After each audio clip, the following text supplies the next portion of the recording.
नमस्कार दोस्तों, स्वागत है आप सभी का क्रीसेंट एजुकेशन क्लासेस में। Good morning. आज की वीडियो में दोस्तों हम बात करेंगे इंपॉर्टेंट अपडेट्स के बारे में। एजुकेशन डिपार्टमेंट में जल्दी होगी दोस्तों 955 पदों पर भर्ती। इसके अलावा जल्द ही होने वाली है विशेषज्ञ शिक्षकों की भर्ती। अब इसके बीच में दोस्तों आयोग के अध्यक्ष ने इस्तीफा दे दिया। यूकेपीएससी के अध्यक्ष की हम बात कर रहे हैं, तो अब इसका दोस्तों क्या असर होने वाला है और इसके अलावा आयोग का लेटेस्ट नोटिफिकेशन क्या है, इसके बारे में जानेंगे। तो चलिए आज की वीडियो को शुरू करते हैं। पहली दोस्तों जो इंपॉर्टेंट अपडेट्स है वो है दोस्तों 955 पदों पर भर्ती की। बीआरपी और सीआरपी के जल्दी ही दोस्तों 955 पदों पर भर्ती की जाएगी। हालांकि इसके बारे में बहुत समय से न्यूज़ निकल रही है, लेकिन दोस्तों अब ये जल्द हो जाएगी, थोड़ा सा पेशेंस रखें। बीआरपी यानी कि ब्लॉक रिसोर्स पर्सन और सीआरपी यानी कि क्लस्टर रिसोर्स पर्सन, दोस्तों ये भर्ती होती है समग्र शिक्षा अभियान के अंतर्गत। इसमें आपको दोस्तों अच्छा खासा मानदेय मिलेगा, 40,000 रुपये के आसपास इसमें मानदेय मिलेगा। अभी दोस्तों जो इसकी शैक्षिक योग्यताएं हैं उनका निर्धारण किया जा रहा है, लेकिन दोस्तों अब इसके आदेश विधिवत जारी कर दिए गए हैं। शिक्षा सचिव रविनाथ रमन है, उन्होंने दोस्तों आदेश दे दिए हैं शिक्षा महानिदेशक वंशीधर भगत को। तो अब फिलहाल दोस्तों ये भर्ती जल्दी ही आपको देखने को मिलेगी। इसमें दोस्तों क्या होगा, सबसे पहले आउटसोर्स कंपनी है उसका चयन किया जाएगा, टेंडर निकाला जाएगा। उसके बाद दोस्तों आउटसोर्स कंपनी के माध्यम से ही अभ्यर्थियों को भरा जाएगा। तो इसमें सबसे पहली बात है कि जो एजुकेशनल क्वालिफिकेशन है वो थोड़ा सा हाई इसमें रखी जा सकती है, क्योंकि इससे पहले इसमें जितने भी शिक्षक नियुक्त होते थे वो मतलब ऑलरेडी शिक्षक इसमें नियुक्त होते थे प्रतिनियुक्ति के माध्यम से, डेपुटेशन के माध्यम से माध्यमिक शिक्षा के, ठीक है ना।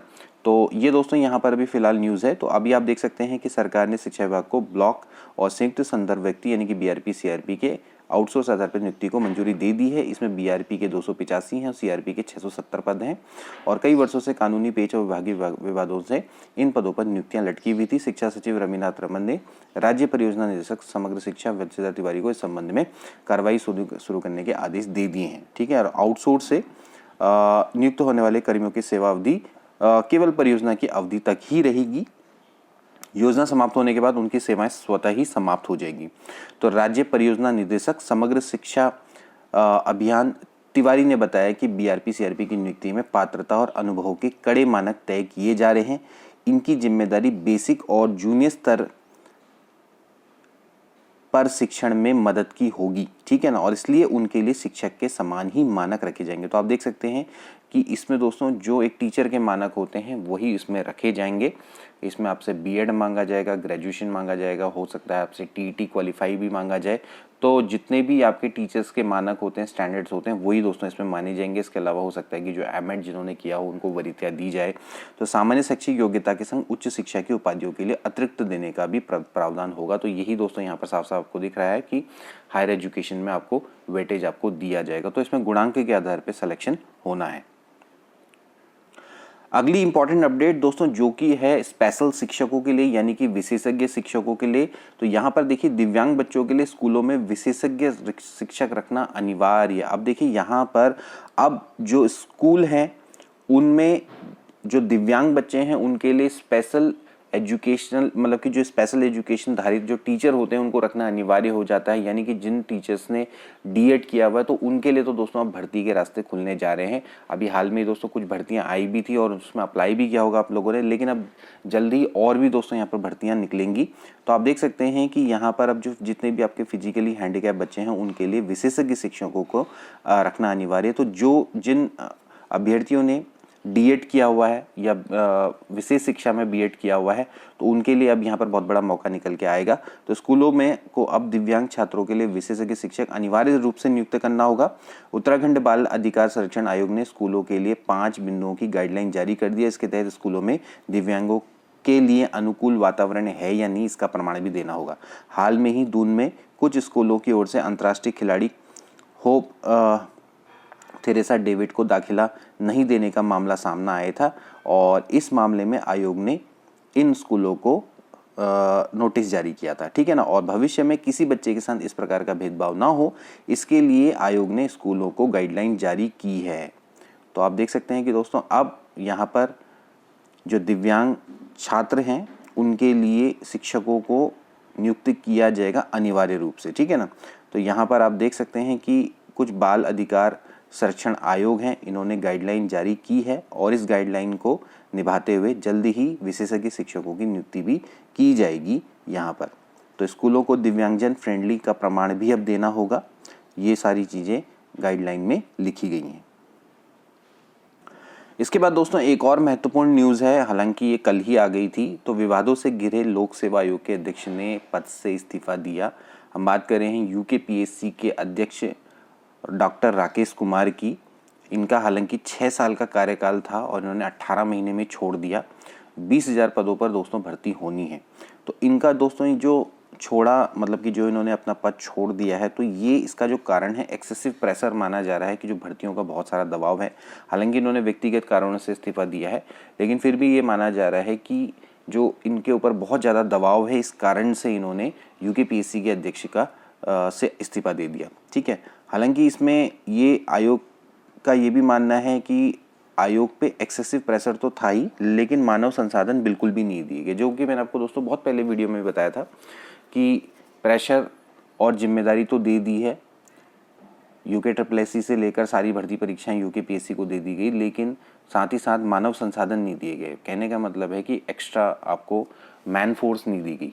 तो आप मैन फोर्स जब आपको मिलेगी नहीं, तो आप वर्क का कैसे एक्सपेक्ट कर सकते हैं कि वो जल्दी हो जाए। और इसी कारण से क्या हुआ कि जो भर्तियां समय पे होनी थी वो भी नहीं हो पाई। तो आप देख सकते हैं कि कैलेंडर में भी लगातार 3 बार संशोधन किया गया। तो आप देख सकते हैं यहाँ पर 3 बार बदला गया भर्तियों का कैलेंडर।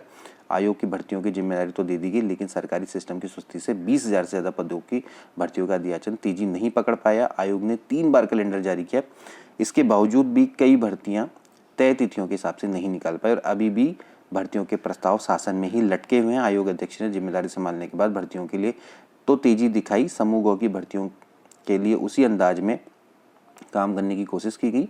भर्तियां मिलने के बाद आयोग ने कैलेंडर जारी किया था। इसमें पुलिस कांस्टेबल, पटवारी, लेखपाल, फॉरेस्ट गार्ड, सहायक लेखाकार, मंदिर रक्षक, खनिज सहायक मानचित्रकार, पर्यवेक्षक की भर्तियां निकाली भी गई। लेकिन देख सकते हैं कि अभी और भी कई भर्तियां दोस्तों जो कि अटकी हुई हैं, जैसे कि सहायक सांख्यिकी अधिकारी है, एनवायरमेंटल सुपरवाइजर की है, प्रयोगशाला सहायक की है, और भी कई सारी जो भर्ती हैं, सहायक कृषि अधिकारी है, तो वो सब भर्तियां अभी नहीं निकली है। इसके अलावा एसआई की भर्ती है, तो वो सभी भर्तियां अभी फिलहाल अटकी हुई है। अब यहाँ पर भी इनमें भी दामन में दाग लग गया था। इन्होंने पटवारी की भर्ती परीक्षा करवाई, लेकिन वो तत्काल वो उसमें क्या हो गया कि पेपर लीक हो गया। और ऐसे ही आप देख सकते हैं कि जो AEJE भर्ती है उसमें भी पेपर लीक हुआ है। तो आयोग में भी कहीं ना कहीं दाग इसमें लगे और इस कारण से इन्होंने 18 महीने में ही इस्तीफा दे दिया। लेकिन अब यहाँ पर बात ये चल रही है कि इन्होंने इस्तीफा तो दे दिया, तो अब भर्तियों की रफ्तार का क्या होगा। तो कहीं ना कहीं दोस्तों अब ये झटका लगा है फिलहाल। तो डॉक्टर राकेश ने 24 दिसंबर 2021 को 6 वर्ष के लिए यूकेपीएससी के आयोग के अध्यक्ष को संभाला था और काम संभालने के बाद उन्होंने भर्तियों को समय से पूरा करने के लिए कैलेंडर बनवाया और कैलेंडर के हिसाब से उन्होंने 30 परीक्षा करवाई। इस बीच उत्तराखंड अधीनस्थ सेवा चयन आयोग ने पेपर लीक होने के बाद राज्य सरकार ने समूह गौ की भर्तियों की जिम्मेदारी भी राज्य लोक सेवा आयोग को सौंप दी और कई भर्तियां अंतिम चयन परिणाम के करीब है। इस्तीफे की वजह व्यक्तिगत कारण बताए जा रहे हैं। राजभवन ने इस्तीफा स्वीकार भी कर लिया, हालांकि उनके इस्तीफे के पीछे भर्तियों को लेकर तमाम तरह के दबाव को भी माना जा रहा है। तो आप देख सकते हैं दोस्तों कि यहाँ पर सरकार के जो अभियान है उसको थोड़ा झटका लगा है। हालांकि जल्दी ही अध्यक्ष की इसमें नियुक्ति की जानी चाहिए यूकेपीएससी में, क्योंकि अध्यक्ष का अगर पद खाली है तो उससे भर्तियों पर कहीं ना कहीं असर पड़ता ही है, जैसे कि यूके में पड़ रहा था। तो इस समय पर दोस्तों एक परीक्षा नियंत्रक या अध्यक्ष है उसका होना बहुत ज़्यादा महत्वपूर्ण होता है। अभी परीक्षा नियंत्रक तो है, लेकिन अध्यक्ष का होना दोस्तों बहुत ज़्यादा इंपॉर्टेंट है। तो हो सकता है कि थोड़ा बहुत यहाँ पर भर्तियों में अब डिले देखने को मिल सकता है। ठीक है, हालांकि ये अच्छी न्यूज़ नहीं है, लेकिन फिर भी अगर सरकार जल्दी से जल्दी आयोग के अध्यक्ष को जल्दी से दोबारा से भर्ती करे तो फिर भर्तियों में तेज़ी आ सकती है। हालांकि फिर भी अभी देखना रहेगा कि आगे इलेक्शन भी है, तो इस कारण ये पद ज़्यादा लंबे समय तक खाली नहीं रहेगा, जल्दी इसमें भर्ती देखने को मिलेगी। अब बात करेंगे दोस्तों यूकेपीएससी के लेटेस्ट नोटिफिकेशन के बारे में। निस्तारण आदेश निकाला गया है दोस्तों, ये है खनिज सहायक परीक्षा 2022 की, और इसमें दोस्तों प्रायोगिक परीक्षा और टंकण परीक्षा होनी है। और इसमें दोस्तों जो कुछ अभ्यर्थी हैं जिन्होंने आयोग से डिमांड की थी कि उनकी तिथियों को चेंज किया जाए, तो उनकी तिथियां चेंज कर दी गई हैं, लेकिन समय बिल्कुल कम है। और ये जितने भी अभ्यर्थी हैं यहाँ पर आपके स्तंभ में लिखे हुए हैं लोग हैं, तो इनका जल्दी दोस्तों परीक्षा हो जाएगी। ये 14/6/2023 को इनकी परीक्षा को निर्धारित किया गया है और ये कल ही दोस्तों ये नोटिफिकेशन निकला है और कल दोस्तों ये परीक्षा आपकी हो जाएगी। तो यहाँ पर आप देख सकते हैं कि 14/6/2023 को दोस्तों इनकी भर्तियों को निर्धारित किया गया है। तो और यहाँ पर भी आप देख सकते हैं कि सभी की जो भर्ती परीक्षा है वो 14/6/2023 को यहाँ पर निर्धारित की गई। तो खनिज सहायक परीक्षा 2022 कंप्यूटर परिचालन के आधारभूत ज्ञान की प्रायोगिक परीक्षा और टंकण परीक्षा दोस्तों इसको आपका 14/6/2023 को दोस्तों इसमें निर्धारित किया गया है। तो यहाँ पर क्या क्या चीज़ें हैं देख लेते हैं एक बार। सभी अभ्यर्थी उक्त तिथि को कनिष्ठ सहायक परीक्षा 2022 का पूर्व में निर्गत प्रवेश पत्र, पहचान पत्र व निस्तारण आदेश के संग संलग्न स्वघोषणा प्रमाण पत्र के संग परीक्षा केंद्र ज्ञानोदय लैब लोक सेवा हरिद्वार में प्रातः 8 बजे उपस्थित होना सुनिश्चित करें। ठीक है, तो 8 बजे तक दोस्तों आपको यहाँ पर उन्हें उपस्थित हो जाना है।